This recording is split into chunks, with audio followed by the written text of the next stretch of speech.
Hi guys, it's Kobe here, and in today's video we are going to try to recreate this scene I saw in a commercial for I think Avida Botanical Repairs. I don't know if I'm getting the name right, so let me actually play it and see how it looks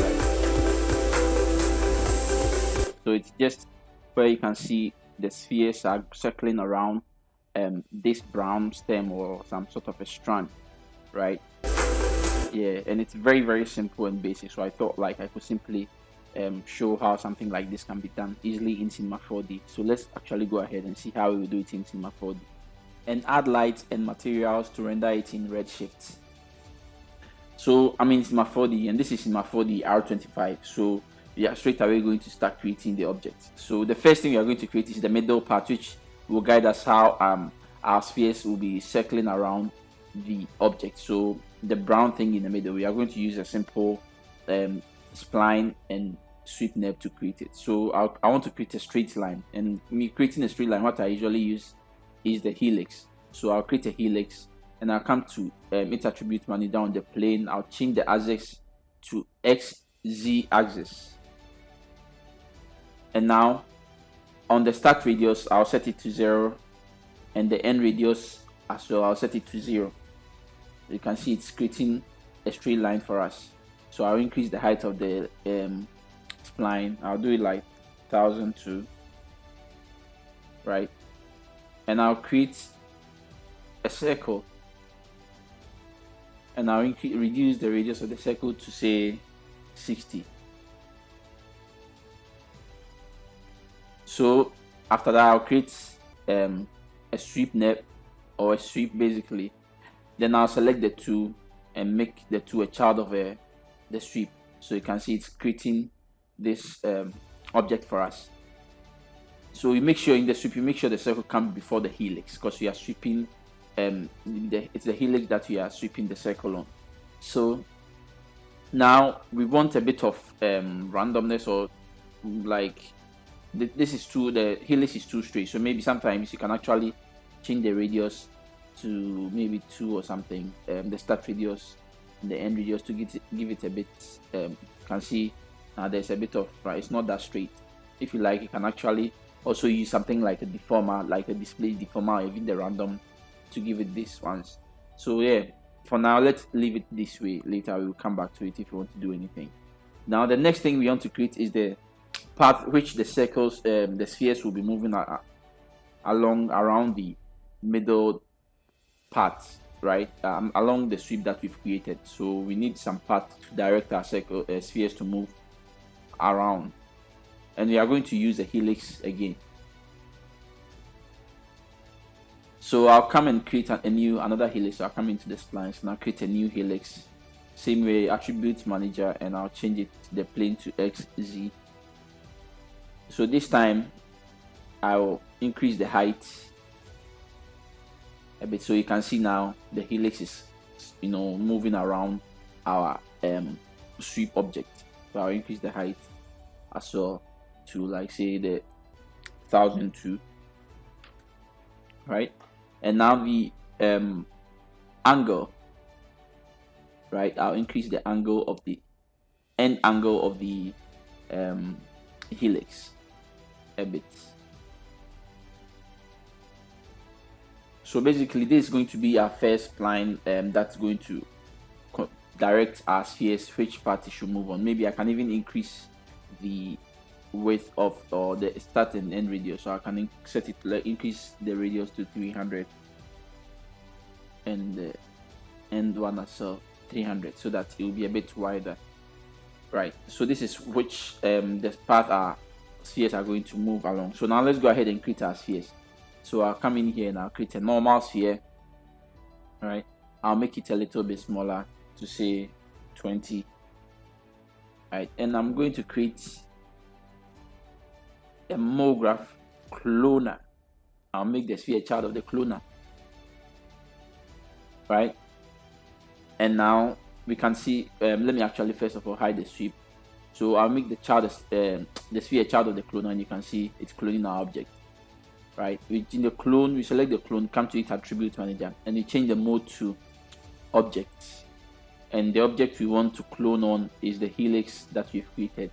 So I'll actually call the sweep middle one, just to let us see the difference. Then I'll call this helix path 1, or I'll say outer path, outer path. So we clone this first clone, and I'll clone it. I'll use the helix outer path as the object we should clone on. So now I can see our spheres are cloning on the spline. All right. The next thing I'll do is I'll increase. First of all, I'll change the count to even.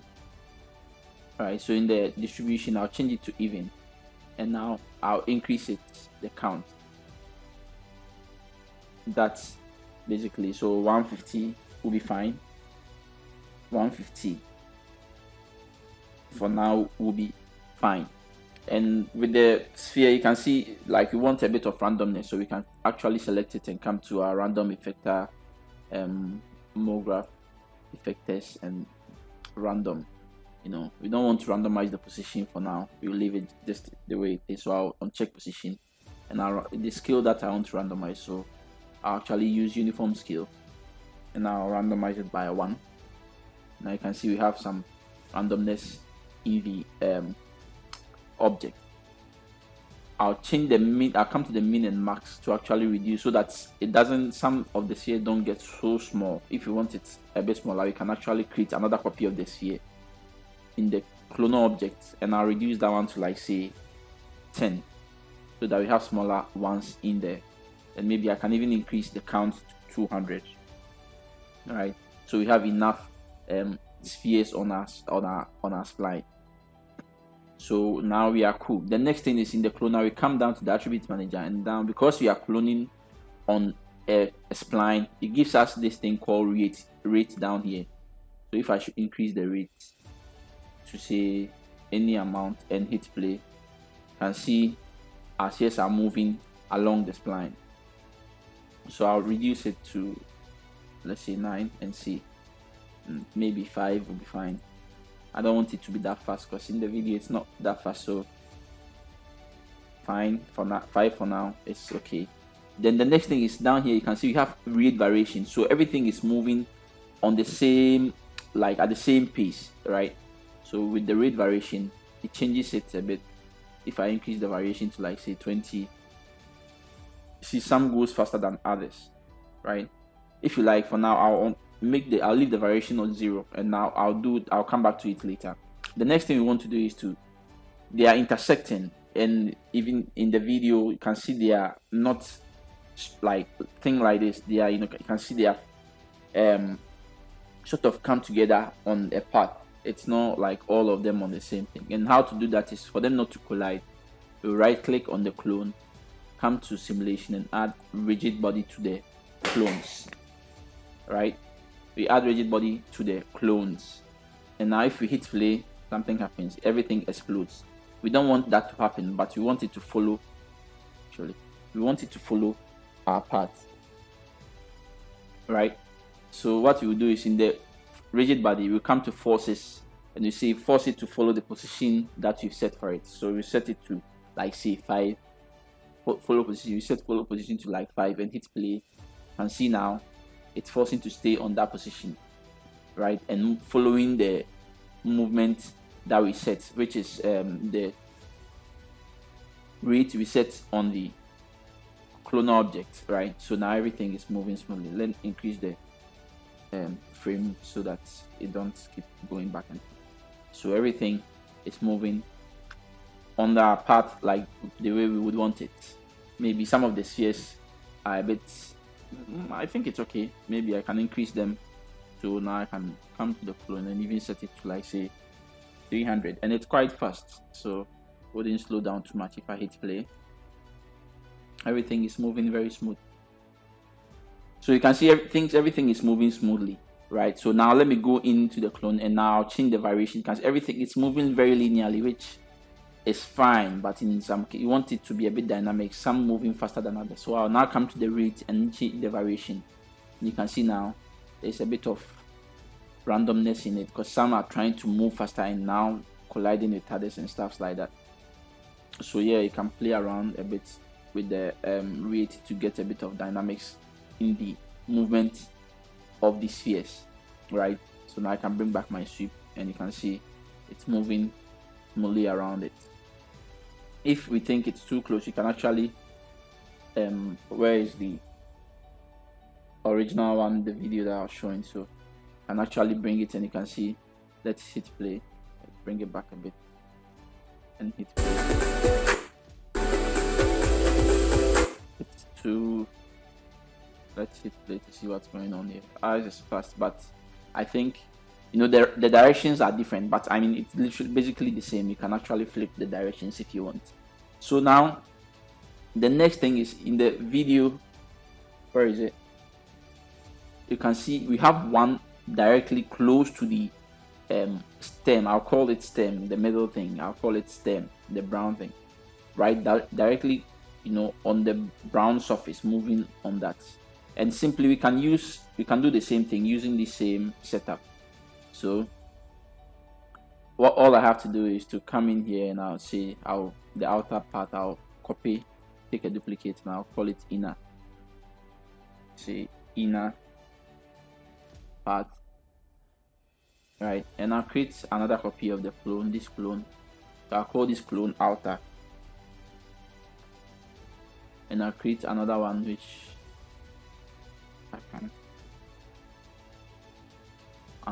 I'll call it inner. And in the inner I'll use this part, the inner part, right? So let's actually go into the, first of all, hide the outer clone, and now select the inner path, and now let's reduce the start radius of the that inner path so that I get close to our object, right? And the next, come in here as well to the end radius, reduce it. Actually I'll set them to 30 by 30. Oh, I think it's too much, so let's bring it to like say 70 by 70 or 75. So I'll set it to 75 by 75. So the start radius is 75 and the end radius is 75 for the inner part, right? So if now you hit play, you can see it's very close to the lines, but I think it's too like the spheres are a lot. So I'll come to I'll reduce it to like say, probably, you know what, I'll change the scale. So I reduce the scale of these spheres, this one to like 8, because the inner part have smaller spheres. Now make this one like 5 or 6, and let's hit play to see how it pans out. Yeah, I think it's fine. And now let's enable the outer one as well. So you can see we have two different splines, one in the outer and one in the inner. And now you can probably change the speed, the rate speed here. Let's reduce this one to like say 4. Yeah. And now literally we've created the scene like that. So the next thing is probably set our angle and add our light and materials and stuff to it. Even though the directions are a bit different, but it's literally the same. I mean, all you have to do is to change the direction of your path to do it, which shouldn't be difficult for you to do. So I'll probably click my camera and I'll change my axis and all that, change the banking, just to I'll get rid of the grade in here. So I'll come to filter and I'll check work plane so that it doesn't distract us. I'll get close, zoom closer, and yeah, we've basically created our own version of this scene. So the next, I'll select the inner part and I'll come to object and I'll come to say the height, the angle, the end angle. I'll increase it a little bit I'll increase it a bit more. Then I hit play again. Yeah, so we've literally created our own version of this scene with no hassle. It's very simple, just using spheres and the clone object and dynamics. and now you can now control how fast you want it to go, or how you can use this similar technique in every other places in Cinema 4D as well. The next thing will be the lighting and the rendering, which could be done with any object, any render engine basically. So let's see how we quickly add some lights and materials to our scene to quickly render it. So what I'm going to use is redshift in this scene. So the first thing I'll do is I'll come and save my scene, and the next thing I'll do is I'll add a dawn light, right? So the dawn light, I come to redshift, lights, and I'll add a dawn light. You can see our scene is getting darker. All right, then the next thing is a dome light. I'll need HDRI to feed our dome light to light our scene. So in here, I'll come to our asset manager, and I have some HDRI in here somewhere. So if I come to convert RS on this one, I have HDRI in here, so I can click on the external ones. So we can use any of these. So I'm actually going to use this particular one. But you can get any HDRI on the internet. You're like when you search for HDRI images, so you can look for any of them that works, so that like you can use it in your scene. You don't necessarily have to use what I'm using. You can search for a couple of them and try it back and forth to see which one lights your scene well for you. So yeah, I'll use that HDRI. Now the next thing is that we have to see what's going on. So I'm actually going to bring my render view. So I'll come to redshift, and I'll add my render view. You can see we have our render view in here. So if I hit render, see the HDRI is actually rendering our scene. So the next thing is, I don't want the HDRI at the background, so I'll select the redshift dome light and come to its attribute manager. You can see environment. I'll uncheck the background, so the HDRI is not showing in the background, right? Okay, so with the HDRI, like to add it to it, you can click on these 3 dots and it will lead it to where your HDRI images are, or you can simply drag and drop it in here if you have it in your asset manager as well. So yeah, now let's go to the next thing I'll do is I'm going to create a material.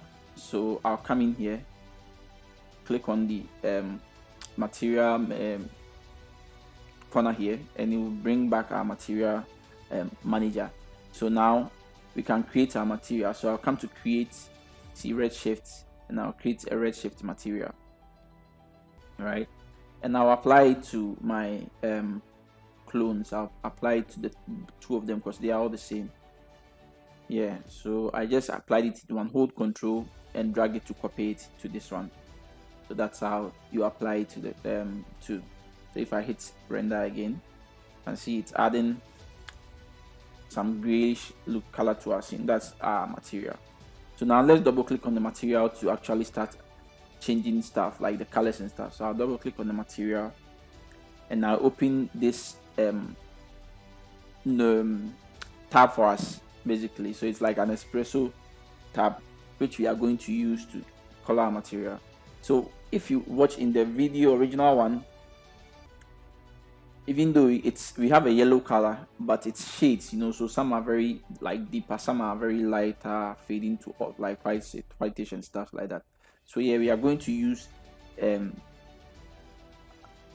Mograph like index to shade our color. So if I should come into our scene, let me actually arrange these things well. So this is our render view, and this is our material where we are going to control our material. So because our clonal objects have index, right, we can make every object or every clone have its own separate color based on the index. So to do that, I'll actually look for user. If I type in user data, you can see we have color user data. So if I drag that one in here, color user data, all right, and now I can directly pipe it into our diffuse color. So right now our color is coming from this color user data, right? I'll hit save, and now we will tell it to pick the information from the geometry index. So if I come to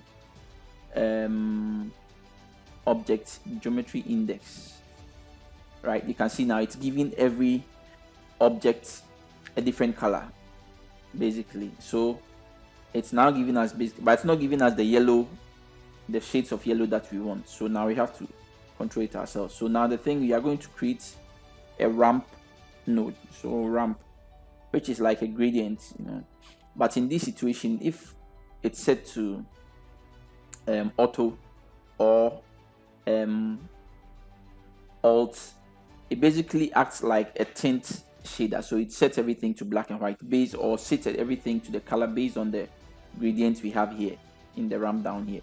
So now if I pipe this one into the redshift color user data into this one, and now bring it back into our redshift material. So now the color user data is passing through the ramp, which is tinting our color, and now passing it into our diffuse, right? So the next is it's giving us black and white shader, which we have control over it. So now we don't want black and white, we want yellow, the shades of yellow. So now I'll change the colors to the color, the black and white to the colors I want. So I'll choose yellow in here. Then I'll change this one to yeah, a bit right here. I can bring another one in the middle, which I can make it a bit paint it a little bit if we want. So basically we are now almost through. We have our yellow spheres in here. Then I have already created this material in here, which I'll use it on the sweep, the middle, and now we have our object in here. So basically we've created it, but you can see the lighting is a bit darker, so I'll go to the render settings and I'll change it to redshift. Okay, it's already at redshift, so that make sure our in the redshift, where is it? In my redshift, select the redshift and make sure global illumination is on, everything is on, so it's fine. So now we are cool. We can actually come into our dome light and increase a bit of the intensity. Let's say 1.5, make it a little bit brighter, and also I can add in a little bit of light in here. So I'll add an area light somewhere down here. I'll reduce the intensity to like 2, too bright. And one thing I can do is I can lock our camera. So this is the camera that you are looking through. When you press this one, it will be locked. So now if I come into my scene, and you can see I'm out of the camera, but in the render view it's still looking through that same camera. So now I'm out of the camera, so I can take the area light in here and rotate it a little bit this way, and rotate it again, rotate it somewhere down here. I want it to be giving light from the bottom a bit, so I'll make it a little bit bigger, and I'll move it a bit away further. Yeah, so now I like the way it looks for now. If let's say we assume this is how we want it, now the next thing we'll do is to give it that bokeh feel, like with a bit of depth of field with the thing. So I'll come to my camera, and now first of all I'll put the camera in the null so that you can rotate it to get the angle we want. So I'll create a null object, and I'll drag the camera and put it in the null object. So now if I take the null object and rotate it, you can see it's rotating around our scene the way if we want to get a particular angle we like. So I say I like this angle for now. So the next thing is how do I give it that depth of field. So I right click on the camera and I come to redshift, and I'll add redshift camera tag, right? So in the camera tag I come to bokeh, and in the bokeh I'll enable it. So actually, yeah, in the camera tag I'll make sure that what's going on here.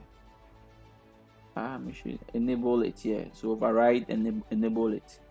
So now if we increase the power, you can see let's change it to none, and you can see now it's giving us the power. So I'll change it to camera, the focus distance, to see what happens. Actually, let me change it to, yeah, the focus distance. So I'll actually come into the camera itself, come to its attribute manager, and I come to details, right?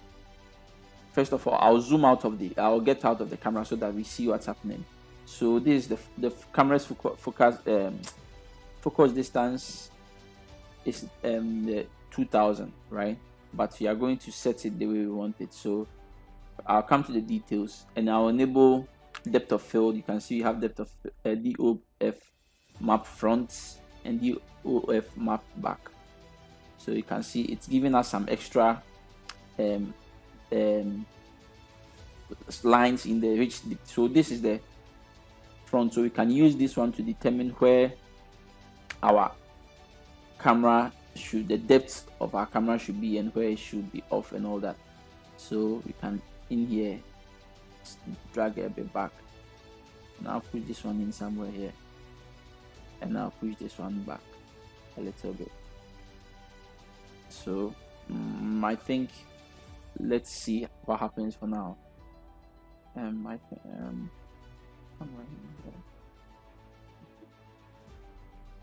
think it should come in from here. Okay, so the power, yeah, so now you can see the depth of field. So if you increase the power and the COC radius, you can see now the ones closer to our camera, which is the ones, you know, after these lines are a bit out of focus, and the ones that falls in the middle here are in focus, and the ones outer, you know, will also be in focus. So that's how basically we add our depth of field to our scene. So now we've literally created our own version of this scene. So now we can basically play around with the other things. So if you want to increase our depth and stuff, you can do that. And even if in the color, so we can actually come into the material and say we want to add some more colors. You can do that. You can actually create. So when you click on any space around here, it creates another knot for you. So we can add a different knot and say, okay, maybe we want this one a little bit green in here somewhere, because in the video, like, there's a bit of greenish looking CS in there. So say, okay, let's make it a little bit more, yeah, and you can add it to it and you play around, add a bit more light if you want, and add your background and stuff to it basically. So this is how you go about creating something like this. And now if we hit play, you can see it's playing basically. So this is quite easy to create and fairly simple. I hope you enjoyed it, and I'll see you in the next one. Thanks for watching, and please kindly subscribe. All right, bye bye.